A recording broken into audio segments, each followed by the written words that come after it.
Welcome to the Chess Channel, the channel where you can learn loads. To date, we have produced in excess of 20 videos.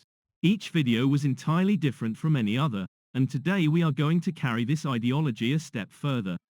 Given this is the only season where we can squeeze this game in, what we shall be looking at is the one and only Halloween Gambit. The Halloween Gambit is said to be rare, and there is a very valid reason for this. We hope to make this very clear by the end of today's game. We have been able to trace an engine game using the best two engines on the planet using the one and only Halloween Gambit. What we are going to look at is the likes of Stockfish that is up against Leela. This game was played back in 2018. In 2018, Stockfish 9 was available, and yet when the two engines met for this game, an earlier version of Stockfish was on display. Don't ask, but there might be a very valid reason for this. If you only heard of the Halloween Gambit and never saw it in action, well, this is the game you really need to watch. The Halloween Gambit is fun, and especially when you win. Leela is assuming this side of the board, and something to note is that both engines are running on a single CPU. In addition, this is a bullet game and both engines must manage the entire game in just 1 minute. Leela is running with the latest version, but Stockfish is going back to version 5. Today, Stockfish 16 is available. Back in the time, the Stockfish team had brought out version 9, but this game only uses Stockfish 5.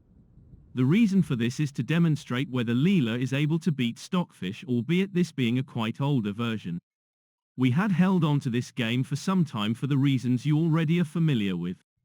We have an e4, e5, Leela opts for knight f3, and right after Stockfish develops his queenside knight, normally what you would expect to see is the Spanish, the Italian, or even the Scotch. The Scotch is a very sharp opening, but it has lost its popularity long time ago. What Leela did here was to develop her queenside knight too. And this is the point where nearly everything happens. Stockfish came up with this knight move right into f6 and creates a type of 4 knights variation. It's a perfectly symmetrical structure, but it was not to last long. Leela went on to remove this pawn from e5 and automatically brings into play the one and only Halloween Gambit. So what Leela has just done was to give up a minor piece for the pawn, and this is to allow her some chance to gain an initiative. The Halloween Gambit is ideal for these types of fast games, and everything is about time. If you spend time start thinking what move is best to play, you will get flagged before you know it. Since we are here, if you are interested in learning more about how to push on with the Halloween Gambit, this is the ideal game. Returning to the game, Stockfish got rid of the knight. And with this knight coming under fire, the knight backed off the g6. Immediately, this knight on f6 comes under scrutiny via this push. Many would rush to produce this pin, but if you go for it, it will not work. Can you see why? Because it is very easy to see why this does not work, we shall skip. In the unlikely case you can't see it, you can always drop a line in the comments. So no queen e7, but Stockfish gets the knight to return to base. What you see here is quite unique. Leela has sacrificed the knight, but the engine has a knight developed on c3, and 2 pawns on d4 and e5 respectively. Stockfish had a knight on f6, but with him being forced back to where he came from, Stockfish has only something developed on g6, and this is what the Halloween Gambit aims to produce. In short, it's a sacrifice for pure development. With all this taking place, and with Leela to move, this is what she does. Bishops on c4 and f4 are extremely interesting developments. The bishop on c4 aims to add the pressure on Stockfish's weakest spot, but let's see if and how Leela gets there in the end. Stockfish's answer here. It was this thrust to the 5th. In a way, the engine is letting a pawn drop, and this is if Leela wants him. Leela didn't calculate this variation twice. This pawn dropped, and the reason for this pawn offer by Stockfish was to not allow the knight to chase after the bishop.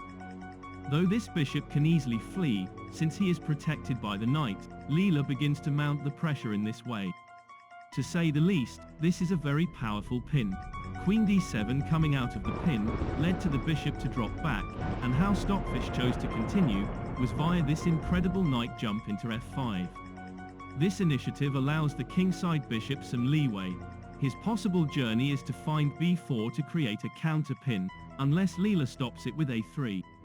If the bishop is traded, when the queen captures, this bishop on g5 is auto-attacked.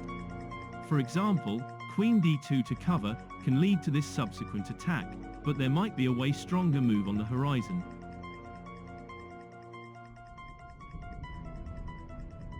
What if you pin this knight instead? Should this position emerge, Stockfish would have a great game. Maybe for this reason, Leela does not engage with the potential swap on f5 but comes up with a very intuitive type of response. This is the move he went for. From what we can see, this pawn on d4 is at stake and most likely, Stockfish will have him eliminated. If you advance this pawn just to be in a position to save him, you will close one door but would open another. With e5 becoming unprotected, should the knight remove him, the queen is up next, and all you manage with this push to d5 is to make your way downhill very fast. Maybe is best to do with one move at a time, with this pawn on d4 being a sitting duck, and with two ways to capture him. Can you see if getting rid of him is an option, and if so, how to go about it? Let us show this. If you use the queen, this will no doubt backfire. Can you work out how? It's possible via this queen check. If you retaliate in this way, this pawn will bite the dust and Stockfish now appears to be in grave danger. Rook c8 and a very likely rook d1 is going to settle the score. The other way to do it right after this check is delivered, is to attack the queen with the pawn. This too looks like a disaster. If you take, and take, when this takes on c6 appears, it would be safe to say, it's job done. The rook is up next, and if you are not careful, a checkmate may be brewing too. If you retreat the queen, the rook now departs and that would be it.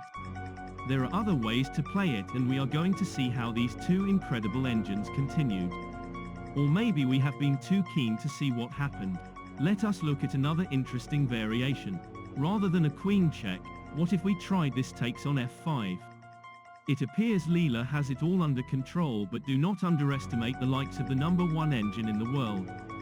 Can you see a likely way out here? Check this out. What if we took this pawn with an incoming check?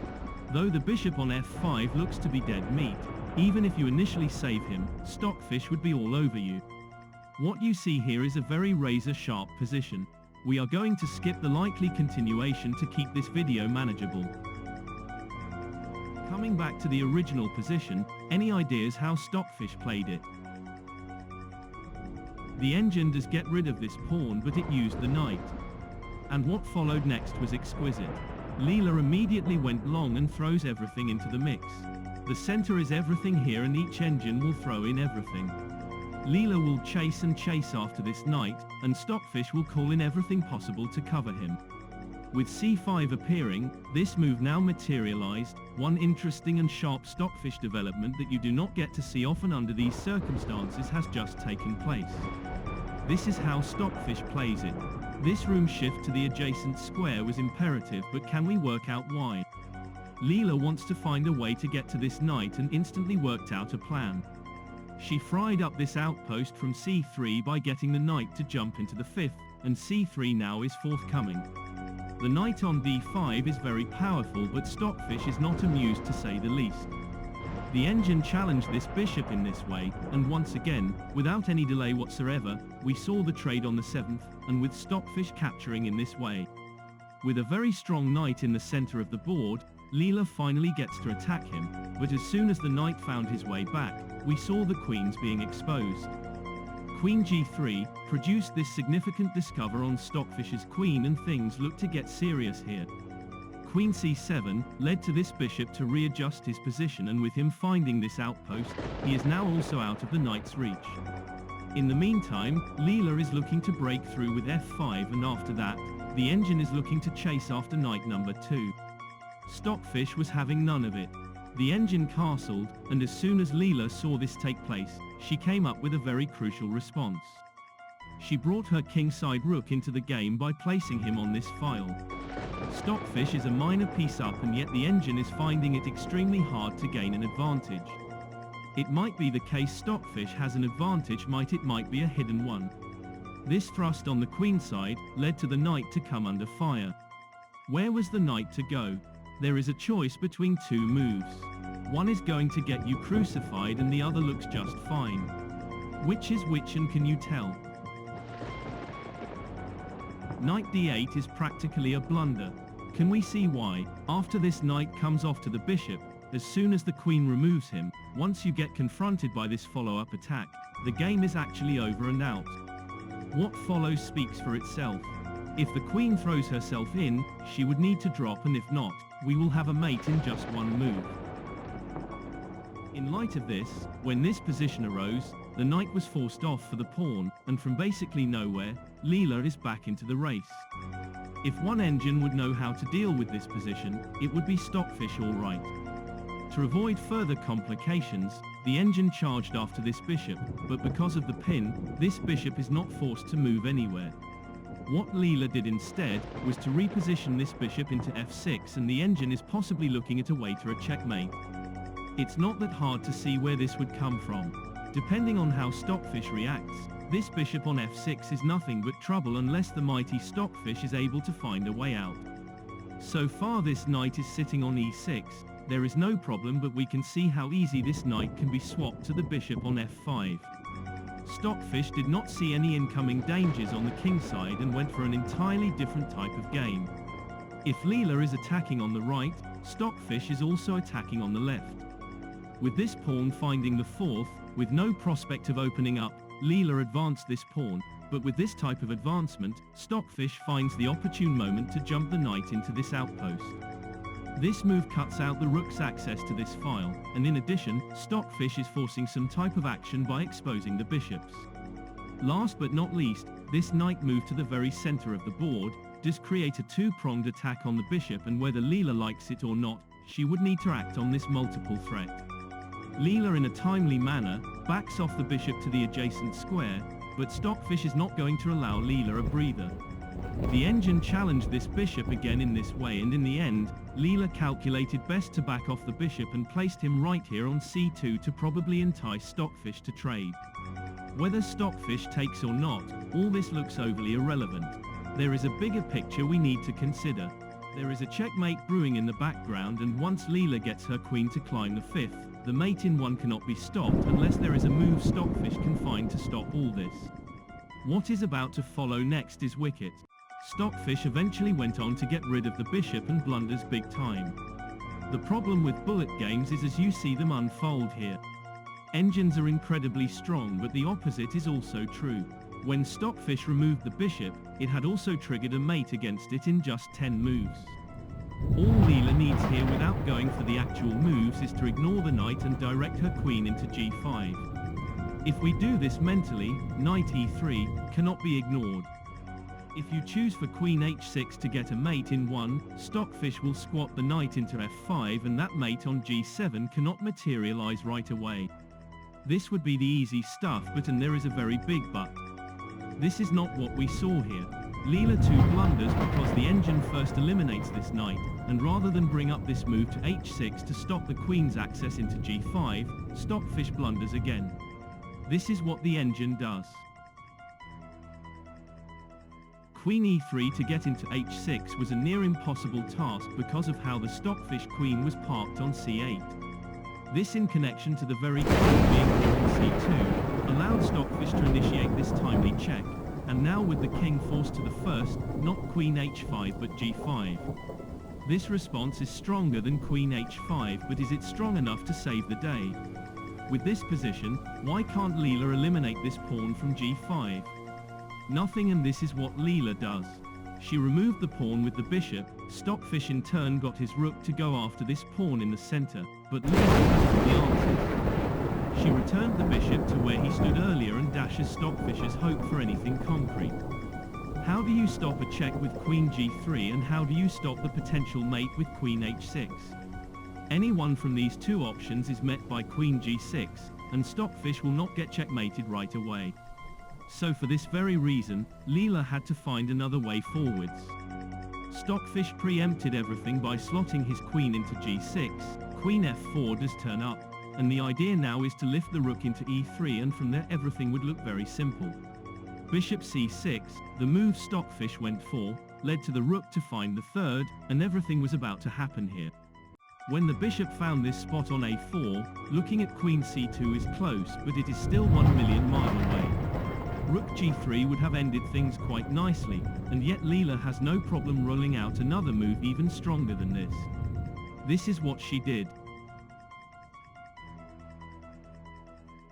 After rook e6, we saw this deadly response, and right after the bishop backed off to the last, the queen dropped with a check, and as soon as the rook went, the game ended in favor of Leela. And this is how the one and only Halloween Gambit works, but was it a fair contest to have the latest Leela version at the time, playing the likes of a very early and prehistoric version of Stockfish? Stockfish 5 is an extremely old version, but back in 2018, Stockfish 9 was available. If this game was meant to prove something, yes, Leela has won, but you are not comparing like with like. This is the equivalent of driving a Formula 1 vehicle, but you are only allowed to race using only the first gear. Both Stockfish and Leela blundered multiple times, which is normal in bullet games, but in the end this is one Halloween Gambit you do not get to see every day. Leela sacrificed the knight in the opening, and even with a minor piece down, she struck back and earned the full point by forcing Stockfish to resign. And this was the Halloween Gambit in its full glory.